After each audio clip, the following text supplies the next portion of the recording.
বসুন্ধরা যারা ফ্যাসিস্ট শক্তির সহযোগী ছিল তাদের গাড়িতে করে ইন্ডিয়ার এজেন্ট বাস্তবায়ন করার জন্য বাংলাদেশে এসে কিভাবে করে জনতার উপর গাড়ি চালিয়ে আজকে তারা জনগণের উপরে বড় বড় কথা বলছে।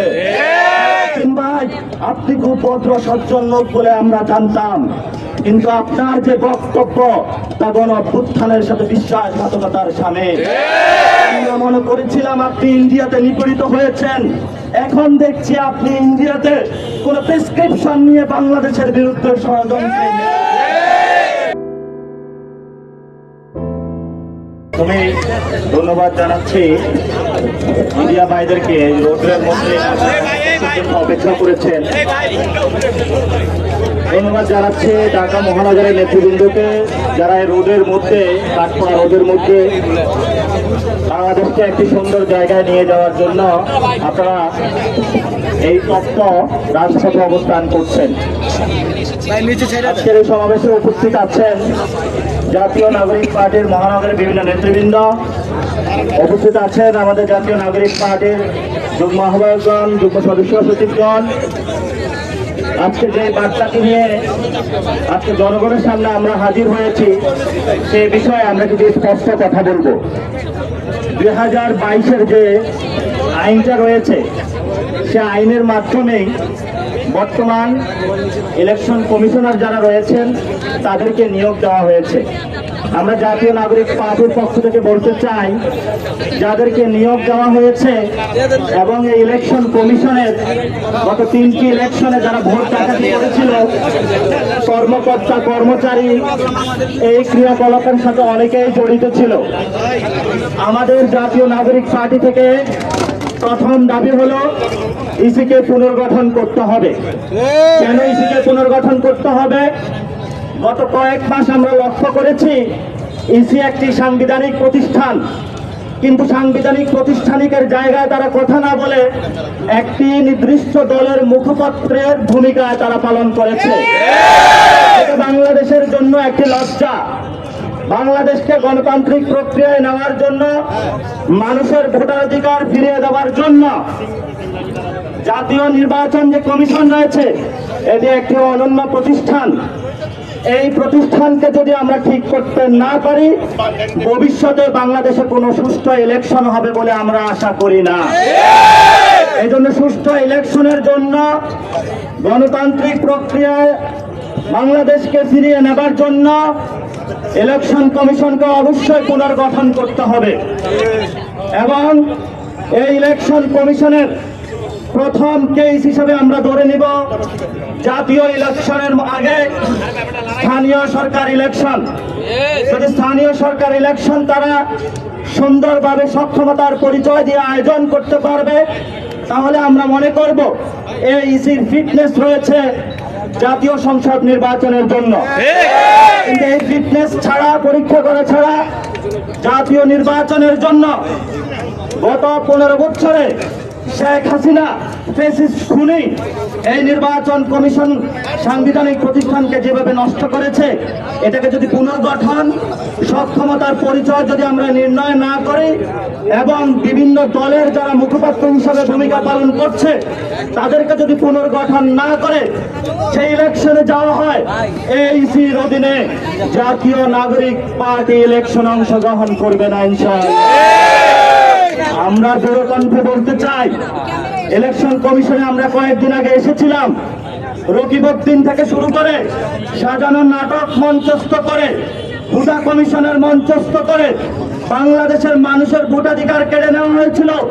বাংলাদেশের মানুষের গ্রামীণ অ্যাকশনের মাধ্যমে গণতান্ত্রিক প্রক্রিয়ার উপরে ছুরি চালানো হয়েছিল। কিন্তু আমরা দেখতে পাচ্ছি তারা এখন দিব্যি ঘুরে বেড়াচ্ছে, আইনের আওতায় তাদেরকে এখনো আনা হচ্ছে না। নির্বাচন কমিশনের যেই সকল কমিশনারগণ গত 15 বছরে এই সকল খুনি ফ্যাসিস্ট হাসিনা রেজিমের সাথে অংশগ্রহণ ছিল, তাদেরকে আমরা দ্রুত গতিতে আইনের আওতায় আনার জন্য সরকারকে আহ্বান জানাচ্ছি। তাদেরকে না আনা হয় তাহলে আপনারা দেখেছেন অনেকেই পালানো শুরু করেছে, অনেকে এখনো পালাতে পারে নাই, জেলের মধ্যে আছে। ছাত্র জনতা আইন শৃঙ্খলা বাহিনীর হাতে নিজ হাতে তাদেরকে তুলে দেবে ইনশাআল্লাহ। আপনারা জানেন নির্বাচন কমিশনে যে কমিশনটা গঠন হয়েছে এটা 2022 সালের আইন। এই আইনকে ওই সময়কার অন্তত বাংলাদেশের 20টি বড় রাজনৈতিক দল বিরোধিতা করেছিল। কোর্ট করে বলছি, বাংলাদেশের অন্যতম বড় রাজনৈতিক দলের মহাসচিব মির্জা ফখরুল বলেছিলেন এটা একটি বাকশালী কমিশন হয়েছিল।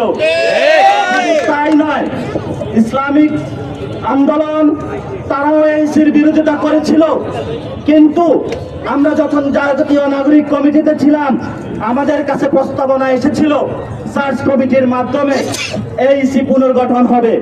আমরা বলেছিলাম সাংস্কৃতিক, রাজনৈতিক, অর্থনৈতিক পরিমণ্ডলে যেসব আওয়ামী ফেসিবাদী আছে, যে সকল আইন কানুন রয়েছে সেগুলো এক ঐক্যমত কমিশনের যে সংস্কার সুপারিশমালা এসেছে সেটার মধ্য দিয়ে পরিবর্তন না করে মুজিবীয় আইন, শেখ হাসিনার আইনে যদি করা হয় তাহলে বাংলাদেশকে একটি গভীর সংকটে ফেলে দেওয়া হবে। ইন্টারিম গভর্নমেন্ট যারা গণ অভ্যুত্থানের রক্তের উপরে দাঁড়িয়ে আছে, এই আসিফ নজরুল থেকে শুরু করে অন্যরা এই যে পুনর্গঠনের যে কায়দা কলা কৌশল করেছে সরাসরি তারা গণ অভ্যুত্থানের সাথে বিশ্বাসঘাতকতা করে। আগামীতে গতিতে ইলেকশন কমিশনারদের পদত্যাগ না করে পুনর্গঠন না করা হয়, ঐক্যমত কমিশনে যেই সকল সুপারিশমালা দেওয়া হয়েছে সেগুলো যদি মান্য না করে বাংলাদেশকে একটি গণতান্ত্রিক প্রক্রিয়ায় নিয়ে যাওয়ার কোন প্রচেষ্টা না করা হয়, তাহলে আমরা উপদেষ্টার মধ্যে যারা বিএনপির মুখপাত্র হিসেবে কাজ করছে, বাংলাদেশের এডুকেশন সেক্টরকে ডুবিয়ে দেওয়ার জন্য ওয়াহিদুদ্দিন ভাই কাজ করছেন, বাংলাদেশের ফাইন্যান্সিয়াল সেক্টরকে ডুবিয়ে দেওয়ার জন্য সালাউদ্দিন ভাই কাজ করছেন, বাংলাদেশের আইন মন্ত্রণালয় ডুবিয়ে দেওয়ার জন্য আসিফ নজরুল কাজ করছেন, তাহলে আমরা কর্মসূচি নিয়ে তাদেরকে পদত্যাগ করতে বাধ্য হবে। আপনাদের এই মাঠে কুসুম কুসুম খেলা চলবে না। আপনারা জনসভা ব্যাহত করার জন্য নগর ভবনের সামনে অবস্থান নিয়েছেন।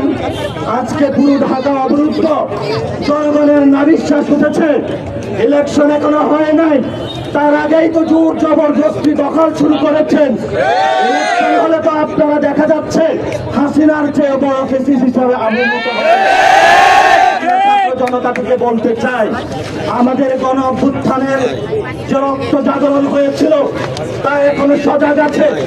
আমাদের আহত ভাইরা এখনো হসপিটালে আছে, শহীদ ভাইরা এখনো কাতরাচ্ছে। তাদেরকে মারিয়ে যারা শহীদ ফ্যামিলি রয়েছে তাদের ফ্যামিলি এখনো ঘুরে ঘুরে বিভিন্ন কবরস্থানে তাদের লাশগুলো খুঁজছে।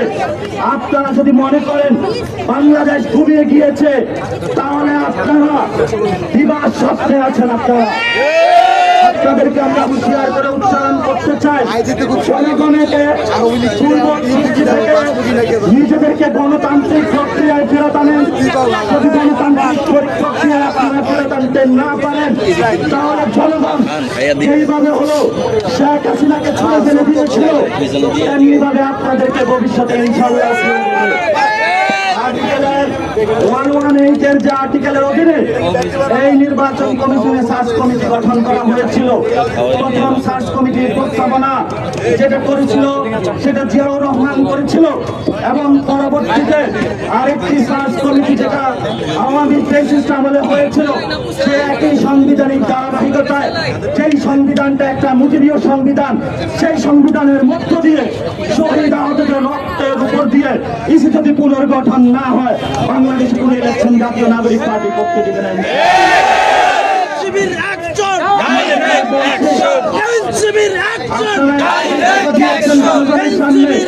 সেখানে আপনারা বলেছেন যে ইসি পুনর্গঠন করতে হবে, সাংবিধানিক প্রতিষ্ঠান গঠন করতে হবে। আপনাদের প্রথম থেকে শুরু করে যদি আমরা 7 নম্বর সংস্কার সংস্কার কর্মসূচিতে যাই, সেখানে আপনারা ইসি আইনের পরিবর্তনের কথা বলেছেন, কিন্তু যখন ইসি পুনর্গঠন করার পূর্বে একটি সাজানো গোছানো সার্চ কমিটির মাধ্যমে আপনারা আপনাদের লোকগুলো বসিয়ে দিয়েছেন, তখন আপনারা আপনাদের সংস্কার কার্যক্রমের 31 দফা বলে গিয়েছেন। এই 31 দফা হলো জনগণকে বোকা বানানোর কিছু কাগজপত্র। 31 দফা হলো বাংলাদেশের মানুষকে আবার বোকা বানানোর একটি প্রতারণা করার কথা। এই 31 দফা বাংলাদেশের মানুষের কোনো আকাঙ্ক্ষা ধারণ করে না। এই যে ইসি গঠন করা হয়েছে আমাদের পিছনে, এটা কোনো সাংবিধানিক প্রতিষ্ঠান হিসাবে এখন এক্সিস্ট করে না। এটা বিএনপির একটি দলীয় কার্যালয় হিসাবে বিএনপির একটি মুখপাত্র হিসাবে আবির্ভূত হয়েছে। আমরা জনগণের পক্ষে ইন্টারিমকে গভর্নমেন্টকে বলবো, জনগণ আপনাদেরকে ক্ষমতা দিয়েছে, জনগণের ম্যান্ডেট নিয়ে এসেছেন, রক্তের ম্যান্ডেট নিয়ে এসেছেন। রক্তের ম্যান্ডেটে বসে আপনারা বিএনপির পক্ষে কাজ করতে পারেন না। বিএনপির কাছে নগর ভবন ছেড়ে দিতে পারেন না। বিএনপির কাছে দলীয় কার্যালয় হিসাবে ইলেকশন কমিশন ছেড়ে দিতে পারেন না। জনগণের সাথে সরাসরি গাদ্দারি। এই জন্য আমরা বলি, পক্ষপাতমূলক যে ইসি রয়েছে তা পুনর্গঠন করতে হবে। সংস্কার যে প্রস্তাবনা রয়েছে সেগুলোকে মান্য করে আইন পরিবর্তন করতে হবে, এবং ইসি যদি পুনর্গঠনের পরে ইসির প্রথম টেস্ট হিসাবে সক্ষমতার পরিচয় হিসাবে আমরা জাতীয় নাগরিক পার্টির পক্ষ থেকে স্থানীয় ইলেকশনের আয়োজন করার জন্য ইন্টারিম গভর্নমেন্ট ইলেকশনের মধ্য দিয়ে বাংলাদেশের বর্তমানে যে সমস্যাগুলো রয়েছে, বিভিন্ন জায়গায় মানুষ হাহাকার করে ঘুরে বেড়াচ্ছে, এনআইডি সার্টিফিকেট পাচ্ছে না, বিভিন্ন জায়গায় স্থানীয় সার্ভিসগুলো পাচ্ছে না, বিভিন্ন জায়গায় মানুষ তাদের দালাল চক্রের মাধ্যমে যে অফিসগুলো বিএনপি এখন দখল দিয়ে তাদের দলীয় কার্যালয় হিসাবে সরকারি অফিসগুলো দখল দিয়ে বিভিন্ন মানুষের যে সেবাগুলো রয়েছে তারা দলীয় টেন্ডারে এখন তারা বিক্রি করছে। আমরা সরকারকে বলবো, জনগণের ট্যাক্সের টাকা আপনারা জনগণের অফিস আপনাদের হাতে তুলে নেন, বিএনপি থেকে দখল মুক্ত করুন, ইসিকে দখল মুক্ত করুন। যদি আপনারা না করতে পারেন তাহলে উপদেষ্টা প্যানেলে যারা বিএনপির রয়েছে তাদেরকে আপনারা দ্রুত গতিতে বের করে দেন। তারা বিভিন্ন রাজনৈতিক দলের ওইখানে বসে বসে এসি রুমে গণঅভ্যুত্থানের রক্তের উপরে বসে তাদের বিরুদ্ধে তারা এখন ষড়যন্ত্র করছে। কেউ করছে বিচারালয়ে, কেউ করছে অর্থ মন্ত্রণালয়ে, আর কেউ করছে শিক্ষা মন্ত্রণালয়ে। এই ওয়াহিউদ্দিন বাংলাদেশের সকল ক্যাম্পাস গুলোতে ডাকসু ইলেকশন না দিয়ে ক্যাম্পাস গুলোতে ছাত্র সংসদ নির্বাচন আয়োজন না করে সেগুলোতে রাশের রাজনীতিতে তারা ফেলে দিয়েছে। আমাদের ভাই সাম্যকে রাতের আধারে হত্যা করা হয়েছে, এখনো তারা বিচার পায়নি। এর পূর্বে আপনারা দেখেছেন হলে হলে নির্যাতন করা হয়েছে, গুপ্ত করা হয়েছে, গুম করা হয়েছে, জাহাঙ্গীরনগরে হত্যা করা হয়েছে। এই বিএনপি লাশের রাজনীতি তারা শুরু করেছে। বাংলাদেশে কোনো লাশের রাজনীতি দেখতে চাই না। আমরা বাংলাদেশে শেখ হাসিনার কোনো অর্থনৈতিক ব্যবস্থা দেখতে চাই না। আওয়ামী লীগের যে ব্যবসা বাণিজ্য রয়েছে সেগুলো এখনো এক্সিস্ট করছে। তারা যারা বিএনপির দলীয় নেতা কর্মী রয়েছেন আমাদের একজন বক্তব্য দিয়েছেন, কুমিল্লাতে তারা সরজমিনে দেখেছেন আওয়ামী লীগের টাকায় বিএনপির দলীয় অফিস চলে। বিএনপি হলো নগর ভবন বন্ধ করে টাকায় তারা আজকে বড় বড় কথা বলে। আমরা গণঅভ্যুত্থানের পরে দেখেছি তারা বসুন্ধরা যারা ফ্যাসিস্ট শক্তির সহযোগী ছিল তাদের গাড়িতে করে ইন্ডিয়ার এজেন্ট বাস্তবায়ন করার জন্য বাংলাদেশে এসে কিভাবে করে জনতার উপর গাড়ি চালিয়ে আজকে তারা জনগণের উপরে বড় বড় কথা বলছে। ভাই, আপনি খুব ভদ্র সজ্জন লোক বলে আমরা জানতাম, কিন্তু আপনার যে বক্তব্য তা গণঅভ্যুত্থানের সাথে বিশ্বাসঘাতকতার সামিল। আমরা মনে করেছিলাম আপনি ইন্ডিয়াতে নিপীড়িত হয়েছেন, এখন দেখছি আপনি ইন্ডিয়াতে কোন প্রেসক্রিপশন নিয়ে বাংলাদেশের বিরুদ্ধে ষড়যন্ত্র। আমরা দেখেছি ইন্ডিয়া থেকে তারা বাংলাদেশে টাকা পাঠিয়ে আওয়ামী অর্থনীতির মাধ্যমে বিভিন্ন অফিস দখল করে জনগণের উপরে সন্ত্রাসবাদী কার্যক্রমের পথ বেছে নিয়েছে। আর এই সন্ত্রাসবাদী কার্যক্রম থেকে ফেরানোর জন্য, বাংলাদেশকে মুক্তির পথে নেওয়ার জন্য, বাংলাদেশের মানুষকে ভোটাধিকার ফিরিয়ে দেওয়ার জন্য, বাংলাদেশের মানুষকে গণতান্ত্রিক প্রক্রিয়ায় নেওয়ার জন্য, বাংলাদেশের লাশের রাজনীতি বন্ধ করার জন্য যে প্রক্রিয়া, সেই প্রক্রিয়া একটি, সেটি হলো ইলেকশন। কিন্তু আমরা সেখানে বলি যে জাতীয় ইলেকশনের আগে অবশ্যই স্থানীয় ইলেকশন দিতে হবে। ইলেকশনের আগে জাতীয় কোনো ইলেকশন হবে না এবং সবাইকে রাজপথে সজাগ দৃষ্টি থেকে বাংলাদেশের জনগণের পক্ষে, আপনারা লোক সংখ্যায় কম বেশি হন, জুলাই গণঅভ্যুত্থানের রক্তের স্পিরিট দিয়ে বিভিন্ন জায়গায় আপনারা সজাগ দৃষ্টি রেখে বাংলাদেশের মানুষকে একটা প্যানগার্ড হিসাবে জাতীয় নাগরিক পার্টির কর্মকর্তা এবং কর্মচারী যারা রয়েছেন তারা আপনারা কাজ করবেন। কারণ আপনাদের হাতে রয়েছে ভবিষ্যৎ বাংলাদেশের স্বপ্ন। আপনাদের হাত থেকে যদি বাংলাদেশ চলে যায়, তাহলে সালাউদ্দিনের মতো যারা গ্যাং ভারত থেকে এসেছে তাদের হাত দিয়ে বাংলাদেশ ইন্ডিয়াতে চলে যাবে। আমরা বলি সালাউদ্দিন যে প্রেসক্রিপশন নিয়ে এসেছে, সেই প্রেসক্রিপশনের মধ্যে দিয়ে তারা মুজিববাদী এখানে সংবিধান রাখতে চায়। বেঁচে আছি ততদিন মুজিববাদী সংবিধান চলবে না। আমরা যতদিন বেঁচে আছি বাংলাদেশে গণপরিষদ কায়েম হবে। আমরা যতদিন বেঁচে আছি বাংলাদেশে জাতীয় ইলেকশনের আগে স্থানীয় ইলেকশন হবে। আমরা যতদিন বেঁচে আছি এই পুনর্গঠন করে ছাড়বো ইনশাআল্লাহ। একটি কথা বলতে চাই, সেটা হলো আমরা কয়েকদিন আগে মাঠে নেমেছিলাম। আমাদের একটি দাবি আদায় হয়েছিল, আওয়ামী লীগ নিষিদ্ধ হয়েছে, কিন্তু আওয়ামী লীগের এই ইলেকশন কমিশন সংবিধান এখনো নিষিদ্ধ হয় না। সংবিধান পুরানো কর্মসূচিতে বাধ্য হব। বাংলাদেশে কোন সংবিধান, মুজিবীয় সংবিধান থাকবে না। যারা ছাত্ররা এর উদাহরণ অতীতে আছে, আপনারা সেগুলো দেখে দিবেন। যদি আপনাদের পড়াশোনার ঘাটতি থাকে, আমরা যাই আপনাদেরকে পড়িয়ে দেব। এবং বাংলাদেশের ভবিষ্যতে আমরা সে আন্দোলনে বলেছিলাম, জুলাই ঘোষণাপত্র 31 কার্য দিবসের মধ্যে সরকার বলেছিল দিবে। আমরা এখনো দিনক্ষণ কার্য দিবস গুলা গুনতেছে। আমরা সারা বাংলাদেশে জাতীয় নাগরিক পার্টির পক্ষ থেকে বিভিন্ন জুলাই গণঅভ্যুত্থানে যারা প্ল্যাটফর্ম রয়েছে, সবাইকে ঐক্যবদ্ধভাবে মানুষের মুক্তির সনদ, গণঅভ্যুত্থানের রক্ষা কবচ, গণঅভ্যুত্থানের আহত যারা হয়েছেন, শহীদ যারা হয়েছেন, তাদের নিরাপত্তার রক্ষা কবচ, বাংলাদেশের মানুষের আশা আকাঙ্ক্ষার প্রতীক এবং বাংলাদেশের ভোটাধিকার ফিরিয়ে দেওয়ার জন্য যে জুলাই ঘোষণাপত্র আমাদের সামনে আসবে, সেই জুলাই ঘোষণাপত্রের মাধ্যমে বাংলাদেশের যে আবহমান সমস্যাগুলো রয়েছে সেগুলো থেকে আমরা নিস্তার পাবো। আসিফ নজরুল বলেছিলেন, একবার মুলা দেখিয়েছিলেন ছাত্র জনতাকে উনি ঘোষণাপত্র দিবেন, কিন্তু উনি বিশ্বাসঘাতকতা করেছেন। এবার এসে ঘোষণা দিয়েছেন, এবার আমরা সেকেন্ডবার বিশ্বাস করেছি। এবার যদি হেরফের হয়, আসিফ নজরুল বাংলাদেশে থাকবে কিনা। জনগণের সাথে অনেক গাদ্দারি হয়েছে, জনগণের রক্তের উপরে আপনি বেইমানি করেছেন। এই বেইমানি নিয়ে আপনি সরকারি অফিসার বসতে পারেন না।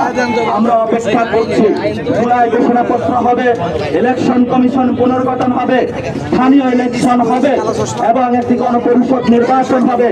তার মধ্যে দিয়ে একটি সুন্দর যে বাংলাদেশ আমরা প্রত্যাশা করেছিলাম, আকাঙ্ক্ষা ছিলাম 53 বছর, সেটা আমরা পাবো। সেই প্রত্যাশায় আজকে আমরা আমাদের সমাবেশ সমাপ্ত করছি। যারা উপস্থিত ছিলেন আপনাদের অন্তরের অন্তঃস্থল থেকে অসংখ্য ধন্যবাদ। আপনারা সবাই গোসল হয়ে গিয়েছেন অলরেডি, কারণ আপনাদের এই জীবনযাত্রা গ্রাম ইতিহাসের পাতায় লেখা থাকবে। এই গ্রাম change tv.press এক ফোঁটা হলুদ নেই।